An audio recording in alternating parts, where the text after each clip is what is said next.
नमस्कार दोस्तों, स्वागत है आप सभी लोगों का the Eklavya S academy Dehradun में। मेरा नाम है अंशुल त्रिपाठी और आप सभी लोगों का द एकलव्य एस अकेडमी के इस यूट्यूब चैनल पर एक बार फिर से स्वागत करता हूं। इस उम्मीद में कि आप सभी लोग बहुत अच्छे होंगे, अपने स्वास्थ्य का बहुत बेहतर ध्यान रखे हुए होंगे और अपनी तैयारी को बहुत अच्छे से शुरू कर चुके होंगे। जैसा कि आप सभी लोग जानते हैं कि हम पिछले कुछ दिनों से कुछ वीडियोज़ में उत्तराखंड लेक्चरर जो एग्ज़ाम है उसके सिलेबस के रिगार्डिंग, उसके टेस्ट सीरीज के रिगार्डिंग, उसके नोट्स के रिगार्डिंग बात कर रहे हैं कि किस किस तरीके से हम मिनिमम टाइम में, इस कम से कम समय में ऑप्टिमम रिजल्ट ला सकते हैं। तो इस टॉपिक पर हम बात कर रहे हैं और इसमें ही मैं आप लोगों को बता रहा हूं कि जो क्लासेस हैं इस इंस्टीट्यूट में the Eklavya IAS academy Dehradun 15 दिसंबर 2025 से डेमो क्लासेस शुरू होने वाली हैं पॉलिटिकल साइंस और हिस्ट्री सब्जेक्ट्स में। ठीक है, तो आप में से जो भी स्टूडेंट्स इस सब्जेक्ट के साथ लेक्चरर का एग्ज़ाम देना चाहते हैं वो एनरोल हो सकते हैं इन डेमो क्लासेस में। इन डेमो क्लासेस के बाद आपको आइडिया आ जाएगा कि किस तरीके से क्या किया जा रहा है, पढ़ाया जा रहा है, किस तरीके से इतने सारे सिलेबस को लिमिटेड वे में आपको समझाया जाएगा, किस तरीके से ये आप लोगों के लिए ऑप्टिमम होने वाला है। ठीक है, अब किस तरीके से चीज़ें रहेंगी, सबसे पहले क्लासेस, आपके पास क्लासेस अवेलेबल रहेंगी। क्लासेस रहेंगी ऑनलाइन प्लस ऑफलाइन दोनों मोड में अवेलेबल रहेंगी। आप घर जाके उनको रिवाइज कर सकते हैं। आपको करना क्या है, आपको द एकलव्य आईएएस, ये जो नाम लिखा हुआ है the Eklavya IAS, play store पर क्या करना है, सर्च करना है। तो आपको ऐसा लोगो दिखाई देगा, इस तरीके का लोगो दिखाई देगा आपको। ठीक है ना, मैं आपको एक बार जूम करके दिखाता हूं। आपको इस तरीके का लोगो दिखाई देगा, ठीक है ना।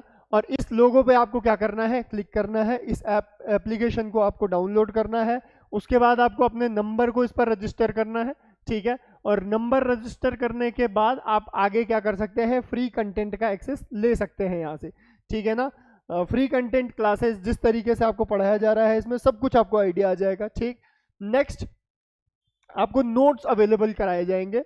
नोट्स किस तरीके से होंगे, सिलेबस बहुत ज़्यादा वास्ट दिया हुआ है आयोग ने, ठीक है। आपको नोट्स चाहिए होंगे एकदम क्रिस्प, ठीक है ना, क्रीम, जिससे आपको मैक्सिमम ऑप्टिमम चीज़ें मिल जाएं। तो उस पर हमने फोकस किया है। अभी मैं आप लोगों को एक टॉपिक को उठा के बता दूंगा किस तरीके से नोट्स प्रिपेयर किए गए हैं। और वीकली टेस्ट ये आपको मिलता है अगर आप क्लासेस क्या करते हैं, कंटिन्यू करते हैं।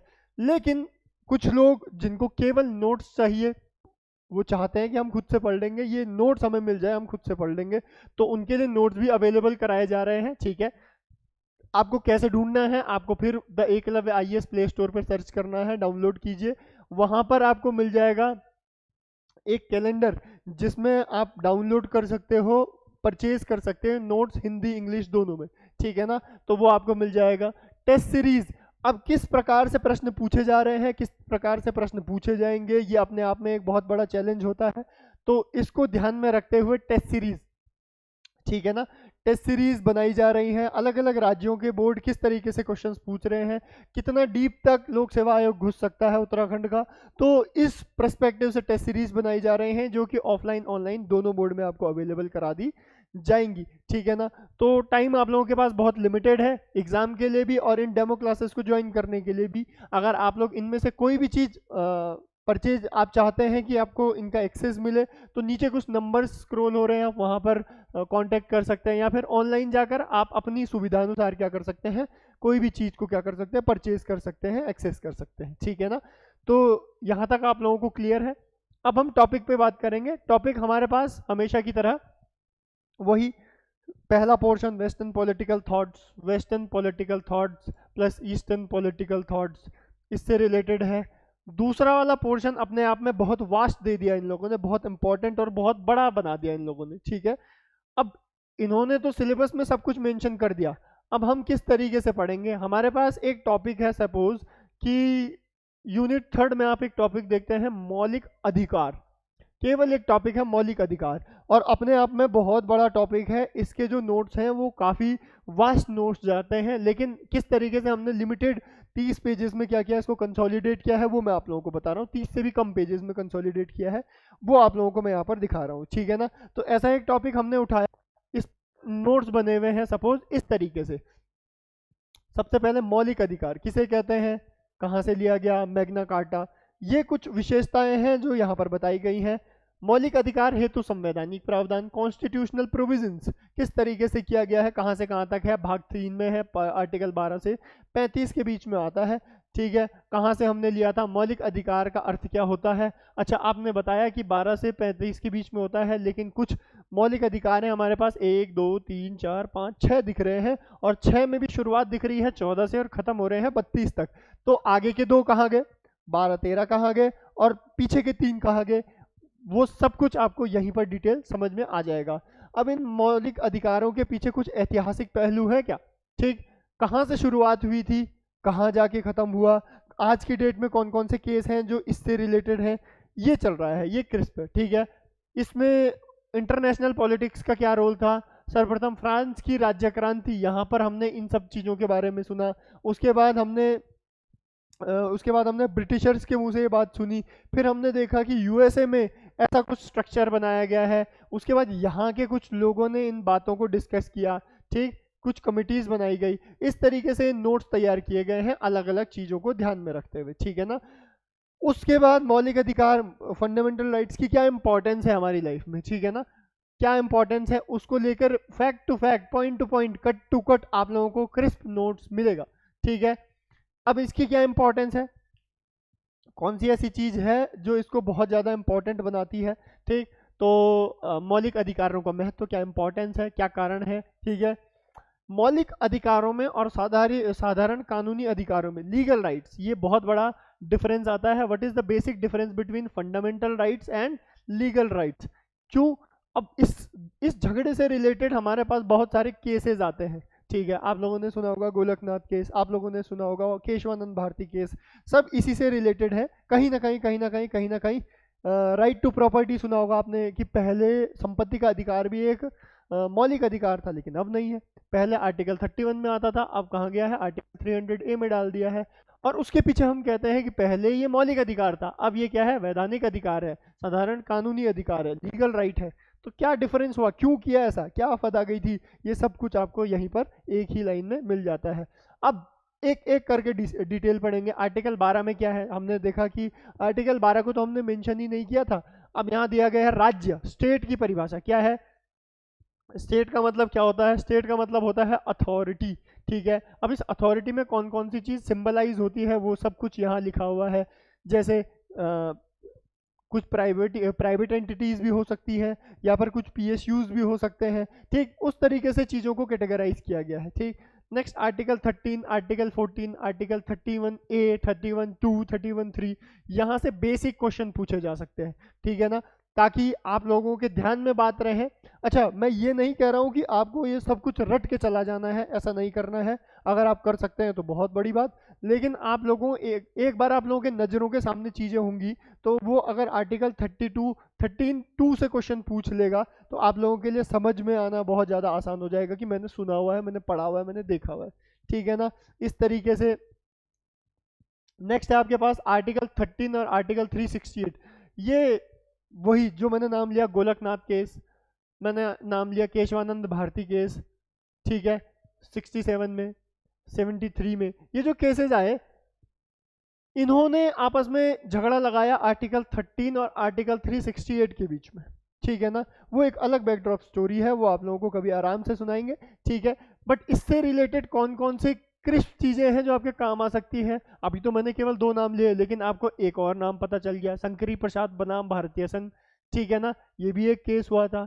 ठीक, ऐसे बहुत सारे केस हैं। फिर आप देखोगे 17वां संविधान संशोधन 1964, जिसमें क्या कर देते हैं, नाइन्थ शेड्यूल में अनेक कानूनों को सम्मिलित किया जाता है। ठीक है, 17वां संविधान संशोधन।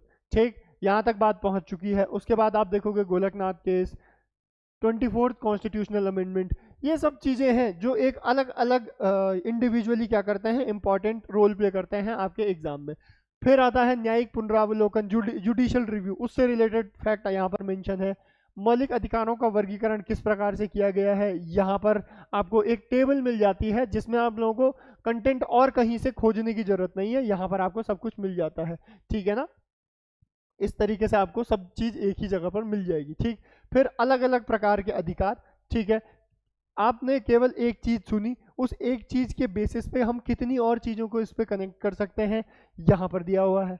ठीक है, नेक्स्ट आप देखते हैं कि धर्म से रिलेटेड अधिकार। ठीक, आर्टिकल 15 धर्म नहीं, धर्म से रिलेटेड नहीं है, ये आपके समानता के अधिकार में आते हैं, इक्वालिटी में आते हैं। ठीक है, कि state can not discriminate on the basis of race, caste, sex, place of birth, religion. राज्य जो है ये धर्म, मूल, वंश, जाति, लिंग, जन्म के स्थान के आधार पर क्या नहीं कर सकता है, भेदभाव नहीं कर सकता है। लेकिन नीचे खुद ही लिख देगा कि बशर्ते कुछ चीजें हैं जिसके आधार पर स्टेट ये काम कर सकता है। तो आप यही देखोगे कि राज्य कुछ कह रहा है कि राज्य ये नहीं कर सकता, लेकिन फिर कुछ रीजनेबल रिस्ट्रिक्शंस आ जाएंगी जिसके आधार पर राज्य ये काम कर सकता है। ठीक है, आप देखते हैं राज्य क्या करता है, भेदभाव तो करता है। ठीक है, हालांकि उसे भेदभाव नहीं कहते, उसको अपलिफ्टमेंट का नाम दिया जाता है, लेकिन करता तो है।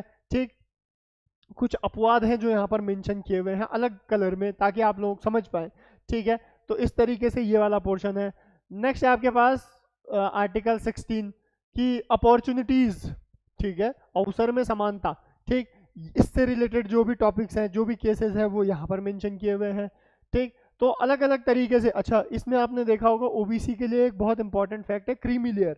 आप लोगों ने अगर सुना होगा तो ये क्रीमी लेयर अपने आप में बहुत ज़्यादा न्यूज़ में रहा। तो इससे रिलेटेड क्या इन्फॉर्मेशन है वो कंप्लीट दी गई है, ताकि आप लोगों को क्या ना हो, इसमें कोई कंफ्यूजन ना हो।